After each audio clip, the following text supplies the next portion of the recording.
welcome back to my YouTube channel, Batas with Attorney Claire Castro. Napanood niya na po ba yung isa na namang official statement ni VP Sara? Nagpapahayag? Oops! Nagbasa pala ng pahayag na sulat ng isang writer. Bilang tao, karapatan ni unang ginang Lisa Marcos na makaramdam ng sama ng loob at galit. Subalit, ang kanyang personal na damdamin ay walang kinalaman sa aking mandato bilang isang opisyal ng pamahalaan.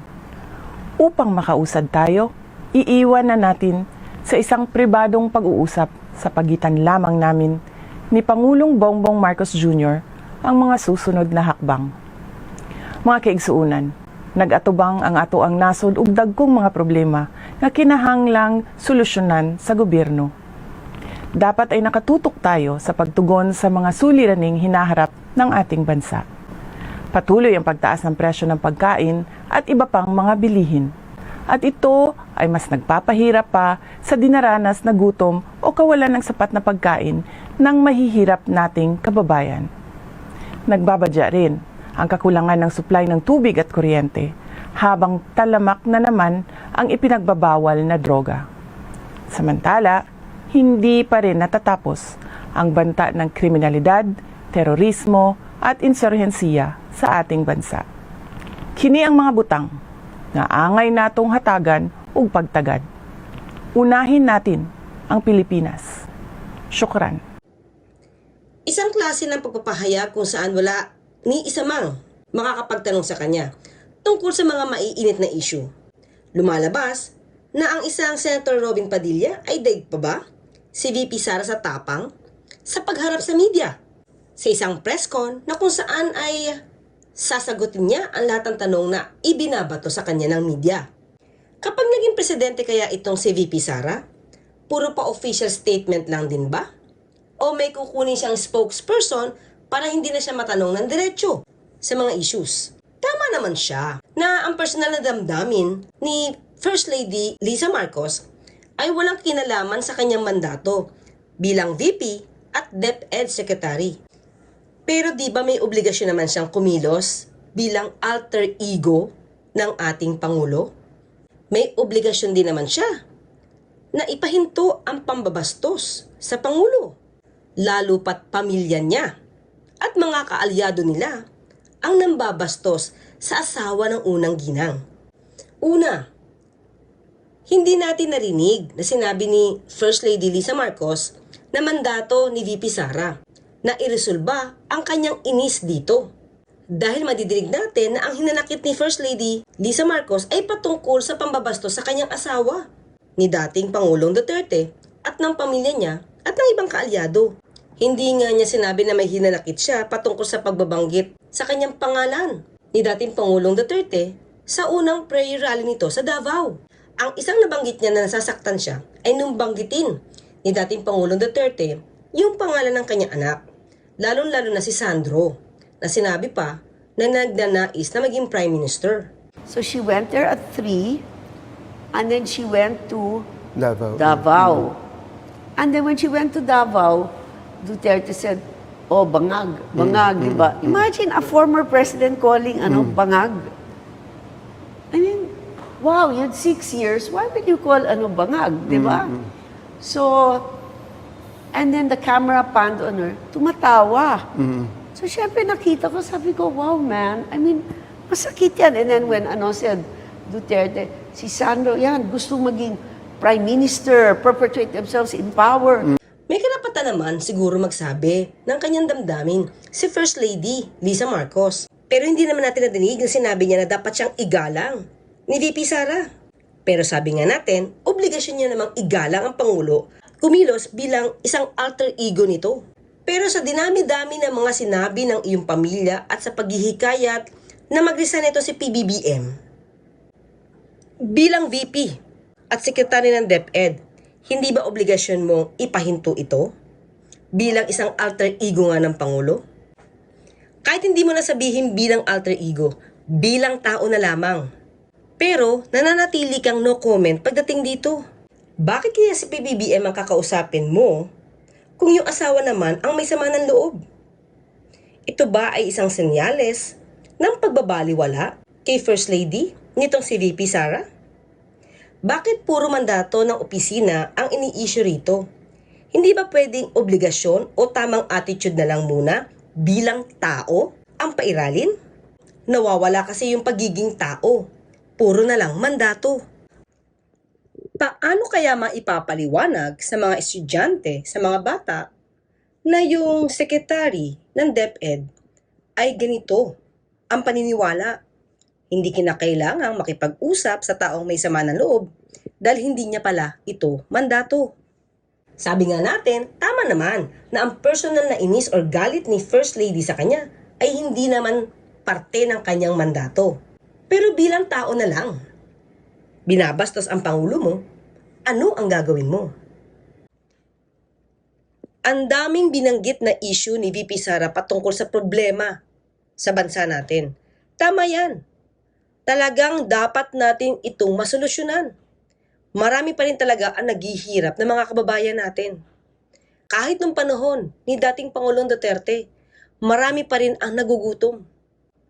Hindi naman din nawala ang problema sa droga. Ito ang dapat talagang masolusyonan ng administrasyon ni PBBM. Tumataas na presyo ng bilihin, nagkakaroon ng problema sa enerhiya, kakulangan ng DepEd sa pagpapagawa ng classroom, problema sa edukasyon. Ito ang dapat na iresolba ng ating gobyerno sa kasalukuyan. Sana maisa-isa ito, paunti-unti marisolba. Pero, hindi kasi yan ang pinaka-issue na dapat natin na pag-usapan. Ang issue kasi rito ay yung pagsasabi na bad shot si VP Sara kay First Lady dahil nga doon sa pagtawag ni dating Pangulong Duterte ng bangag sa Pangulo. Doon tayo mag-focus kasi naiiba na yung issue nung gumawa ng official statement si VP Sara. Ang dami mong binanggit na problema. Pero bilang VP at DepEd Secretary, wala kang mandato na magsalita tungkol sa tumataas na presyo ng bilihin at kawalang sapat na pagkain. Patuloy ang pagtaas ng presyo ng pagkain at iba pang mga bilihin. Ano ang alam mo rito? Bakit tumataas ang presyo? Hindi mo ito roll. Kaya huwag kang magbabangkit patungkol rito. Ang may mandato rito ay ang NEDA para sa inflation issue at para sa pag-secure ng pagkain at energy supplies. Isama na rin natin ang Department of Energy pagdating sa issue ng enerhiya. So, hindi mo ito roll, hindi ito roll ng DepEd Secretary, huwag kang magbanggit patungkol rito. Well, sinusundan lang namin ang iyong panuntunan sa mga sinabi ng iyong kapatid na si Congressman Polong Duterte at ang iyong pag-adopt sa sinabi ng iyong kapatid. So, patungkol sa issue na to, dapat wala kang say, wala kang comment dahil hindi mo ito roll. Nagbabadya rin ang kakulangan ng supply ng tubig at kuryente. Ang issue ng water supply at kuryente ay hawak naman ng National Water Resources Board. Samantala, hindi pa rin natatapos ang banta ng kriminalidad, terorismo at insurhensiya. O sa issue naman ng criminality, terrorism, hawak ito ng DND, DILG. Wala kang karapatan magsalita patungkol dito. Kahit vice chairman ka pa ng NTF-ELCAC dahil si PBBM ang chairman dito. So dapat hindi ka nagsisimulang magsalita patungkol dito. Hayaan mo ang Pangulo ang magsalita patungkol rito. Hindi mo ito roll. So dapat wala kang salita patungkol rito. Habang talamak na naman ang ipinagbabawal na droga. Drug issue sa bansa, mas lalong hindi mo ito hawak. Hawak ito ng PIDEA, PNP, NBI at ibang drug enforcement agencies. So huwag ka magsalita patungkol sa drug issues. Hindi mo rin ito roll. Ang dapat mong i-issue ngayon dyan, yung mga nangyayari sa DepEd. Yung kakulangan, yung mga problema sa DepEd, dapat sinimulan mong pag-usapan dyan sa iyong official statement. Bakit hindi ka nagsasalita patungkol sa problema sa DepEd? Parang iniwasan mo. We have an education crisis and we have an education secretary who has no competencies in education. I felt guilty kasi alam ko ako yung isa ako sa nag-cause ng stress because I do not come from the education sector. I do not have an education background, so I cannot review what they are doing. And I rely on their expertise and all the stakeholders who did the review. Only in the Philippines nga naman, I think it's time for President Marcos to replace VP Sara as Secretary of Education. He owes it to us as taxpayers to ensure that the best person, most knowledgeable, most competent person is running the Department of Education. Pamumulitika po ang pag-a-appoint ng tao na walang competency para sa posisyon. At ngayong may education crisis tayo, responsibilidad niyo pong siguraduhin na yung pinaka-competent person ang nakaupo sa Department of Education. Para niyo na rin sinabi na kung may construction project tayo, okay lang mag-hire ng foreman na walang idea sa construction. Di ba nakakatawa yun? And here, we are talking of our education sector. Kaya please lang, pakipalitan na po si VP Sara as Department of Education Secretary. Hindi mo nabanggit ang patungkol sa problema sa edukasyon. Yung sobrang init at hindi nakakapasok ng mga bata sa kanilang eskwelahan. Ang kakulangan sa classroom. Wala ka nabanggit dito sa iyong official statement. Pero sana, para maging isa kang role model, dapat siguro exercise natin ang pagiging sensitive. Sa pagbasa mo ng iyong official statement, lumalabas kasi na insensitive ka sa feelings ng iba, lalo na sa feelings ng nababastos ng iyong pamilya at ng iba mong kaalyado. Yung nasasaktan ang damdamin, wala ka pang balak na kausapin. Wag na bilang DepEd Secretary or VP, bilang isang tao na lang. Alam mo, recognize mo na may sama ng loob. So, Bilang tao, karapatan ni unang ginang Lisa Marcos na makaramdam ng sama ng loob at galit. kapag may sama ng loob ang isang tao sa'yo, ano ang gagawin mo? Sasabihin mo ba na, hindi ko role ito kasi hindi ko tumandato? Subalit, ang kanyang personal na damdamin ay walang kinalaman sa aking mandato bilang isang opisyal ng pamahalaan. Lagi ba dapat ang kilos mo ay dadaanin mo sa pagiging VP mo at DepEd Secretary mo? Na-recognize mo lang may sama ng loob dahil sa ginawa ng pamilya mo. Ginawa ng mga kaalyado mo sa asawa ng unang ginang.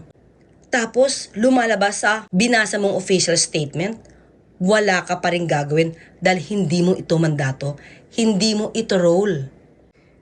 Sa binasang official statement ni VP Sara, hindi pa rin na-resolve, hindi pa rin natugunan yung issue ng pambabastos o patuloy na pambabastos ng pamilya ni VP Sara at ng mga kaalyado niya sa Pangulo.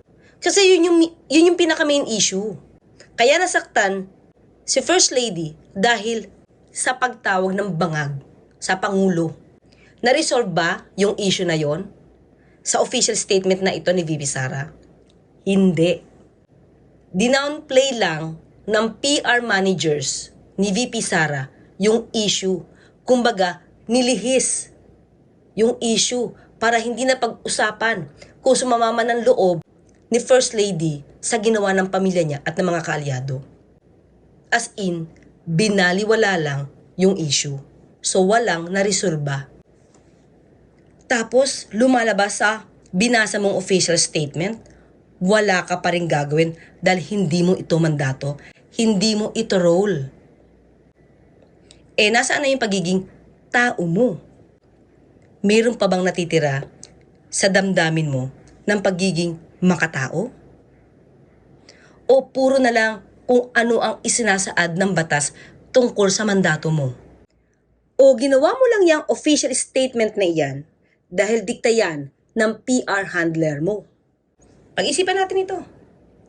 Hanggang sa muli, magkita't magkarinigan tayo. Ako po sa Atty. Claire Castro, nagpapalalang, huwag tulugan ang inyong karapatan.